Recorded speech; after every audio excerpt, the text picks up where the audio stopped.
Some men spend 40 years building something quiet, so their family would never have to be small in front of anybody.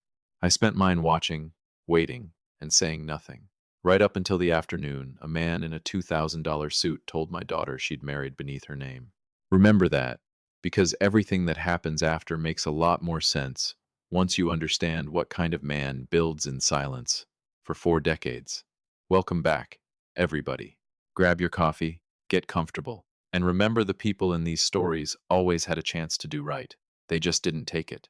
Drop a comment, hit that like button, and make sure you're subscribed, because trust me, you're going to want to see how this one ends. It was a Thursday afternoon in late September, out in Council Bluffs, Iowa, the kind of day where the cottonwoods along the Missouri River had just started turning, and the air had that first clean bite of fall in it. I was in my workshop behind the house, sharpening chisels I didn't strictly need sharpened, when my phone rang. My daughter Grace, 2:15 in the afternoon on a workday. She never called during work hours, not once in 6 years at that firm. Gracie, what's wrong? Nothing at first. Just breathing. The kind that comes from a grown woman trying very hard not to cry in a parking lot where people might see her. Then, Dad, can you come get me? I was already reaching for my truck keys. Where are you, baby? The office. The parking garage. Level 2. Her voice cracked right down the middle of that last word. I don't. I don't want to drive right now. Don't move. I'm 15 minutes out. I found her sitting on the concrete parking curb between two support pillars, her blazer folded over her knees like she didn't know what else to do with her hands. A cardboard banker's box beside her with a plant, a framed photo, and a coffee mug rattling around loose inside it. 31 years old, and she looked about 9, the way she used to look after a bad day at school.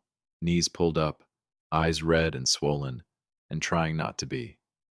I didn't say a word at first. I just sat down next to her on that cold concrete, put my arm around her shoulders, and let the parking garage hum around us for a good 10 seconds before I asked anything.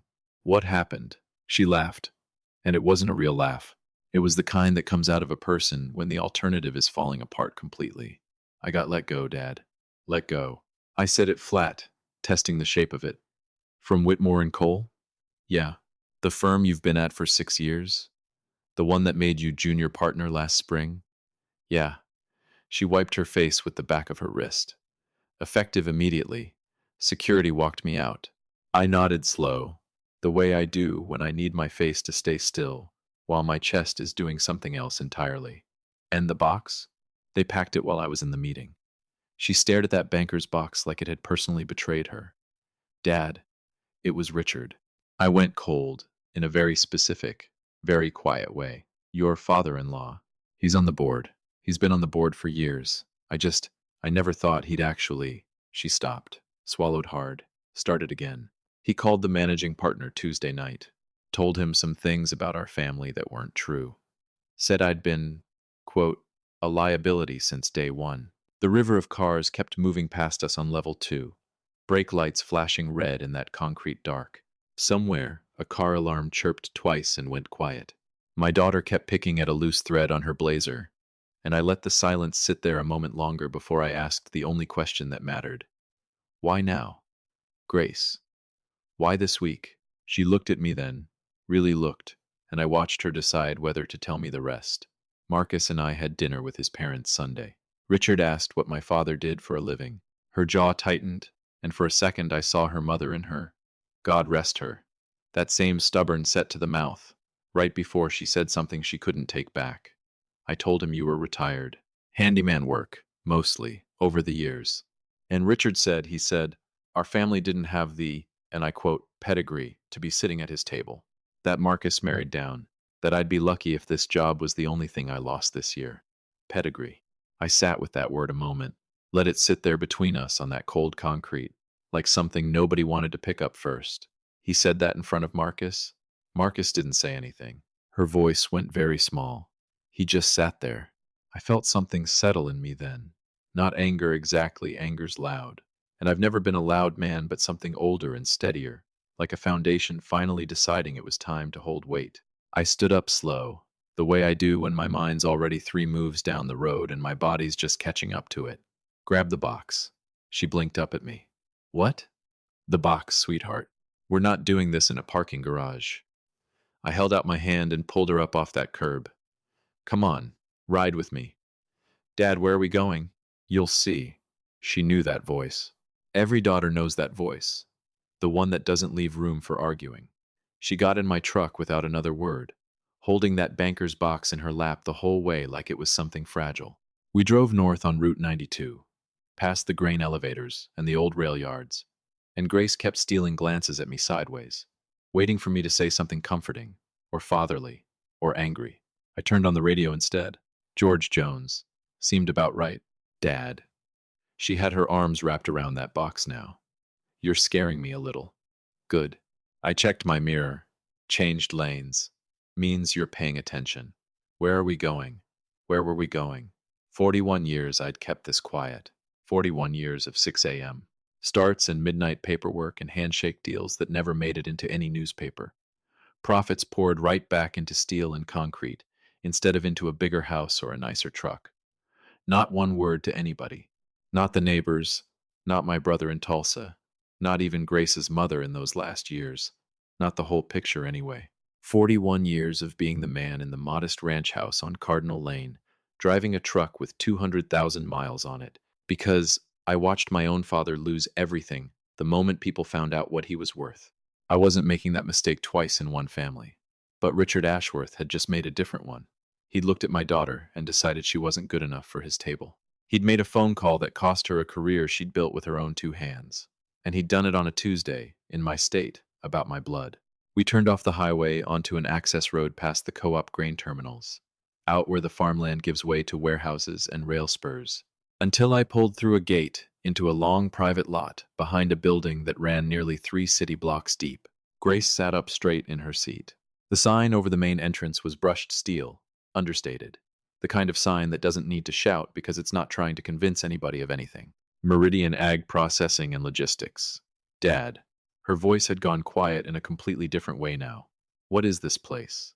I put the truck in park, cut the engine, and sat there a second, looking at what 41 years of silence had actually built. This, I said, is yours. Has been, in the ways that count, since before you were born. I opened my door. We've got a supplier contract that needs a second look. She had no idea what that meant yet, but Richard Ashworth was about to find out. There's a particular kind of quiet that fills a room when somebody realizes they've spent years underestimating the wrong man. It isn't loud. It isn't dramatic. It just settles, like frost on a windshield overnight. I'd been living inside that quiet my whole working life. Richard Ashworth was about to get introduced to it properly. Friday morning, 6:50. I was already at Meridian, before the first shift punched in habit. I built in my 30s and never let go of. You want to know the true health of a business. You don't look at the spreadsheets first. You look at who's already there when the lights come on, and who's still there when they go off. I'd been the first one in for 41 years. My office sat on the second floor, corner room, windows looking down over the grain floor and the loading docks below. Nothing fancy, a desk, 2 chairs, a whiteboard covered in numbers that would have made Richard Ashworth's coffee go cold in his hand. On the corner of my desk sat a framed photo. Grace at 11 years old, holding up a base she'd caught off the dock at Lake Manawa, grinning like she'd just whipped the whole world. I looked at that photo every single morning of my life. That Friday it hit different than it ever had. My plant manager, a broad, steady man named Dale Pruitt, who'd been with me 22 years, knocked twice and let himself in at 7 sharp. Dale had a way of reading a room before he even sat down in it. "You want coffee first?" he said. "Or should I just brace myself? Pull the Ashworth account." His eyebrows lifted maybe a quarter inch. "Bellhaven Agricultural Supply?" That's the one. He already had his tablet in hand. Their mid-contract boss. 2 years left on the grain handling agreement. Runs about $4 million a year through us. $4 million. Richard Ashworth had spent years telling people at country clubs and board dinners about his thriving agricultural supply business, without ever once mentioning that the engine underneath the whole operation, the contract that made his quarterly numbers sing, ran directly through my facility, under my name, on my land. The man had called my daughter's pedigree unworthy while his company survived on checks signed by mine. I didn't smile. Almost did. Didn't. "I'm not canceling the contract," I said. Dale paused mid-note. "Okay. I'm restructuring it." I leaned back in my chair. Pull every clause tied to vendor performance review. I want a formal evaluation notice drafted standard language. Nothing hostile. Notify Belhaven that Meridian is conducting a comprehensive supplier review effective immediately. All payments suspended pending completion. Standard procedure, Dale said slowly. It's written right into the contract. Page 14, Section 6. I know because I drafted that language myself, 15 years ago. I tapped the desk once. They've got 30 days to respond before we make a final determination on continuation. He nodded the way a man nods when he understands that what sounds routine is anything but. And who's running point on the evaluation? I picked up the framed photo of Grace, turned it to face me a moment, set it back down. The new director of vendor relations. Dale blinked. We don't have a... We do as of 9 o'clock this morning. She answered on the second ring, voice thick with sleep. She'd stayed in her old room the night before, first time in 11 years, curled up under a quilt her grandmother had made. Dad, it's not even 8. It's 7:40. How'd you sleep? A pause, some shifting on the other end. Not much. Kept running the numbers on my savings account. I don't have a job, Dad. You have several problems, sweetheart, and none of them are the one you think you have. I let that sit half a second. How's Marcus? Silence. Longer this time. He's still at his parents'. We're figuring some things out. Take your time on that one. No rush. I meant it, too. I need you at Meridian by 10. Business casual. We're going to walk the floor. I'm going to introduce you to the people who run this place. And then you and I are going to sit down, and I'm going to tell you exactly what I've spent your whole life building and what your part in it looks like from here forward. More silence. Heavier this time. Dad, what is Meridian? Oh, honey. I picked up my coffee. It's yours. Been building it since before your mother and I ever said I do. 10 o'clock. Don't be late. I hung up before she could ask the next question. Some things you can't explain over a phone line. She had to see it standing up in front of her. She walked through the front doors at 9:58. I was out on the grain floor when she came in, watching her through the glass before she ever spotted me. Watched her stop dead just past the entrance, tip her head back to take in the ceiling 40 feet up, the conveyor lines, and the grain legs, and the forklifts, moving in that particular organized rhythm that only comes from years of people knowing exactly what they're doing. Her mouth came open just slightly. Good. That's the right reaction. Dale met her at the door and walked her over to me. When she reached me, she had the look of somebody trying to solve a math problem that kept coming out too big for the page. Dad. She turned in a slow circle. This whole time? This whole time. You drive a truck with a cracked windshield. Still do. Mom knew? I paused. She knew enough. Knew the parts that mattered. Knew why we kept the rest quiet. 2. I started walking, and she fell into step next to me, without thinking about it, the way she used to, as a little girl. Money changes how people look at you, Grace. The second folks find out what you're sitting on, everybody's got a cousin who needs a loan, and a story about why they deserve it more than the next fella. I wanted you standing on your own 2 legs before any of that ever touched you. Wanted you to know whatever you built on your own merit, not because of a last name. She was quiet a long while as we walked the floor. Workers nodded at me the way they always had. A woman named Patty from receiving shook Grace's hand and said, "You've got his eyes, you know that?" We ended up back in my office. I shut the door, poured 2 coffees, and spread 3 folders across the desk. Financials, org chart, and the Belhaven vendor file. Grace picked up the last one. I watched her face change as she read the top line. Watched the exact moment the name registered. Belhaven Agricultural Supply, she said quietly. That's Richard's company. Has been a vendor here 9 years. She set the folder down slow, looked at me. You're telling me that while Richard Ashworth was sitting at his dinner table calling our family unworthy, he was cashing checks from your company the whole time? The office went very still. Then she said, with a calm that genuinely impressed me, "What's in the other folder?" A vendor performance evaluation notice. Payments frozen pending review.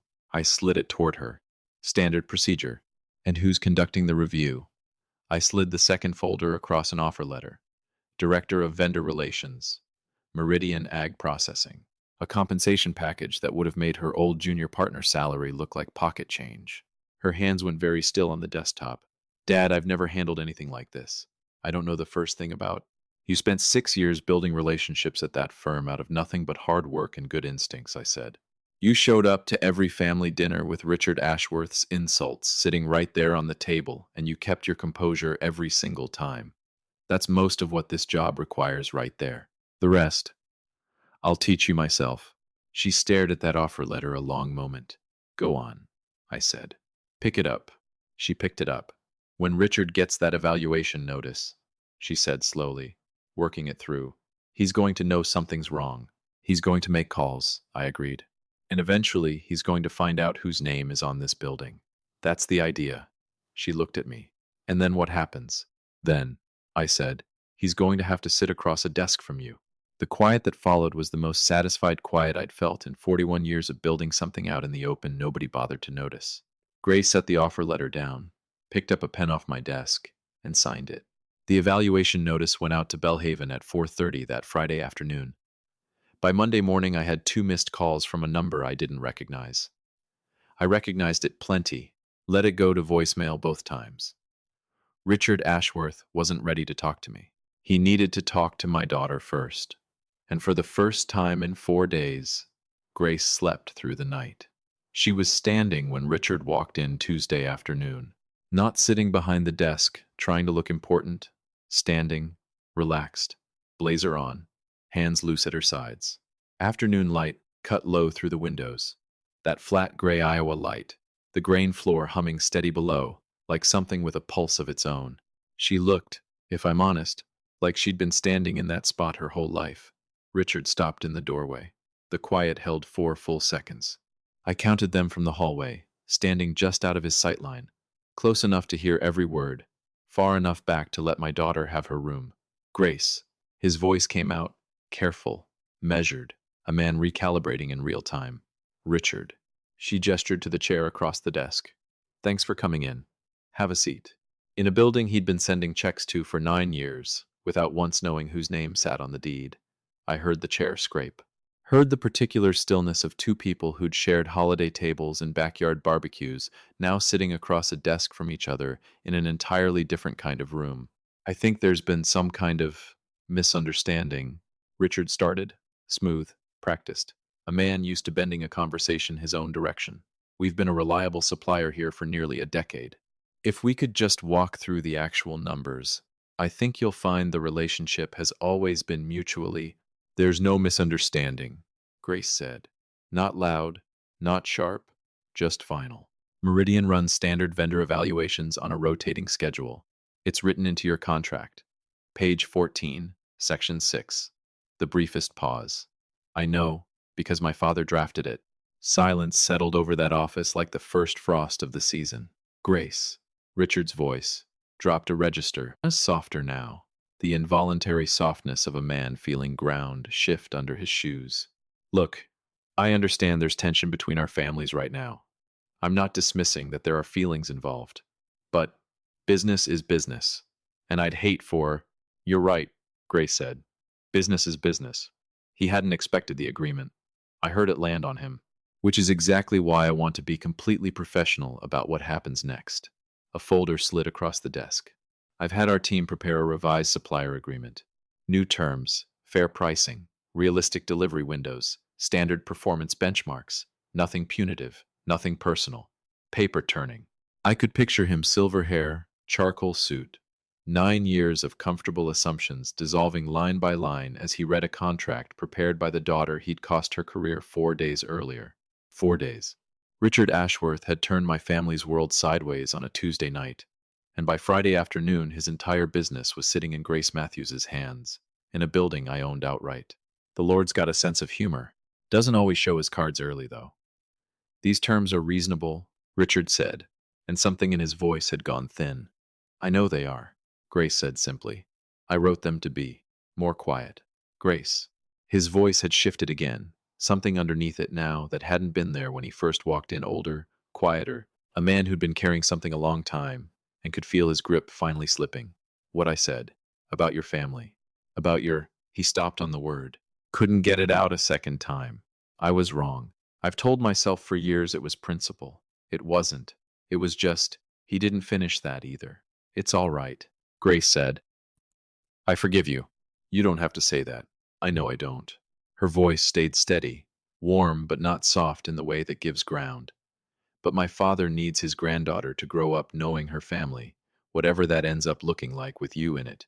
Whatever this relationship becomes going forward, that part's between you and Marcus and God, not between you and this contract. My jaw tightened out in that hallway, not from anger, from recognition. That was the most honest thing I'd ever heard Richard Ashworth say, and he had no idea I was standing there to hear it. Grace let the words sit, didn't rush to fill the space, didn't offer him cheap comfort or easy forgiveness dressed up as something bigger than it was. She let the man sit inside his own truth a moment, which, if you're asking me, was more grace than Richard Ashworth had ever earned from anybody, and more character than most men twice his age could have managed. I appreciate that, Richard said finally. Quiet. I mean it. Genuinely. Then her voice dropped, and it carried more weight at that lower register than it ever could have at a shout. But I need you to hear something else, Richard. Not as a vendor. Not as your daughter-in-law. A beat. As a person sitting across from you. I stopped breathing out in that hallway. My father built something real. 41 years. Quietly. Never asked anybody's permission to do it. Never asked for credit while he was doing it. Another breath. He built it for this family. For our name. For my daughter. Someday. Whether she ever knows the whole story of how it got built or not. Not one tremor in her voice. No performance in it. Just truth. Laid out plain. You looked at us and decided we weren't worth your table.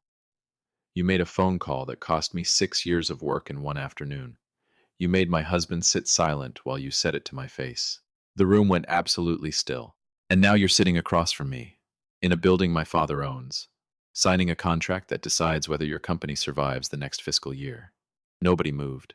Nobody spoke. Then I heard something slide across the desk. A pen. My father always told me real power doesn't need to humiliate anybody, Grace said. It just makes things clear.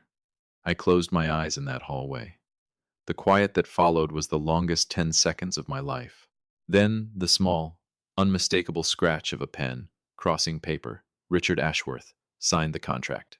Grace signed it right after him, calm, unhurried, the way a person signs something they already made peace with a long time ago. Nobody mentioned pedigree again.